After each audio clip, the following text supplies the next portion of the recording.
Hey everybody, welcome. Today we have a conference more for networking purposes. So I don't think I'm going to be able to bring you guys in the conference, but I will do my best to interview people in and outside of it. We have a little social afterwards, and I'll try to get some questions for you guys that might be important for you to know. So stay tuned.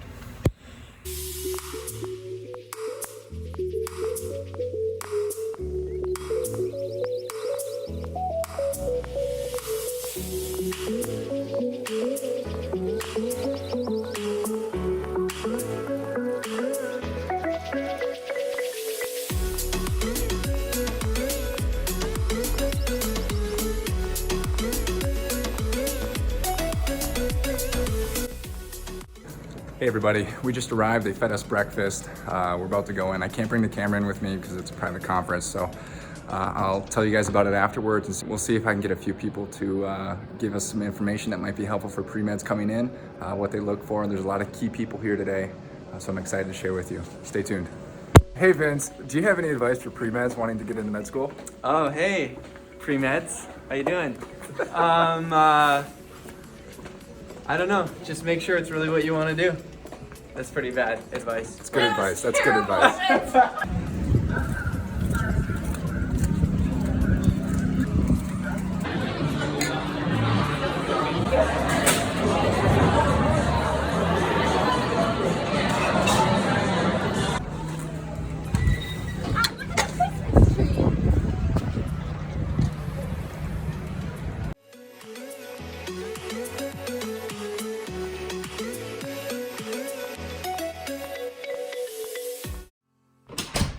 Hey everybody, just got back, had a blast today, did a lot of fun things, met a lot of cool people, met some residency directors, met a lot of other medical students, had a chance to grow with the medical students I already know.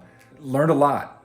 There are a lot of panels that I picked up information that I wouldn't have known otherwise, stuff that you can't find on the internet. And so I wanted to share a few things that I picked up today with you.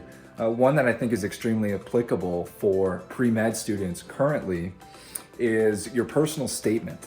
The residency directors, and this is across all specialties who we had a chance to ask questions to, had a consistent saying which they brought up. And mind you, this will apply to your pre-med application. And they brought up 3 things that you need to have in your personal statement to make it clear, concise, and solid. 1, why you want to. 2, why you think you can. And 3, what you want to do. All of those questions are questions that admission committees want to know about you. And so in your personal statement, if you can articulate that in some fashion, it's going to make things so much easier for you. I recommend playing it safe. And that's what the residency directors had told us today. No need to go with an outspoken theme if it's going to cause you trouble in your personal statement to where you can't get your point across. In medicine, it's important to be clear and concise, and having those 3 things in your personal statement will be more than satisfactory for your future application. All right, that's all for now. I'm pretty tired, so I think I'm gonna go relax, have a night off. I'll see you guys later.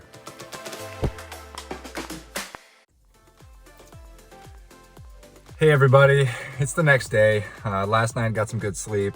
Up early this morning, studied quite a bit, went to the hospital and hung out, got some coffee, and got a lot of work done. There was one more thing I remembered from yesterday that I thought that you guys might want to know. When we talked about volunteering for residency, as a medical school student, it seemed like our type of volunteering was different than when applying to medical school. They recommended any service project would be beneficial for us because we're going to get clinical experience.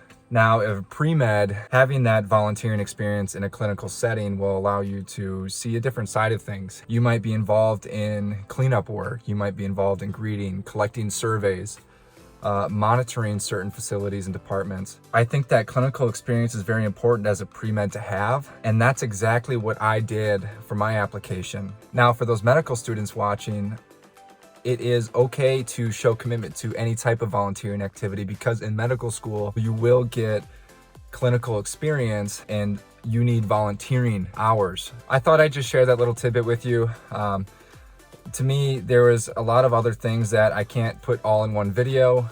Just don't have the time for it right now, but think about that and I'll share some other ones in the future. One more thing popped into my head. before I want to let you guys go. Yesterday, a lot of the residency directors just talked about general advice like do your best you can in school so that you have options open. And a lot of medical students follow that philosophy to do their best on their first step score, to do their best in their classes for their GPA's sake, to do best so they can honor, to be a part of every committee, to be a part of every leadership role possible. And this will translate to pre-med as do your best in school. So if your first choice of grad school doesn't work out, you can do something else like PA, or you can do dentistry, or maybe optometry was your first choice and so you want to go into something else. Leave your options open by doing your best, because when you look back, you want to know that you were able to do everything you could. So I thought I'd leave you with that. Well, I'll catch you next time. Thanks for watching. See you next video.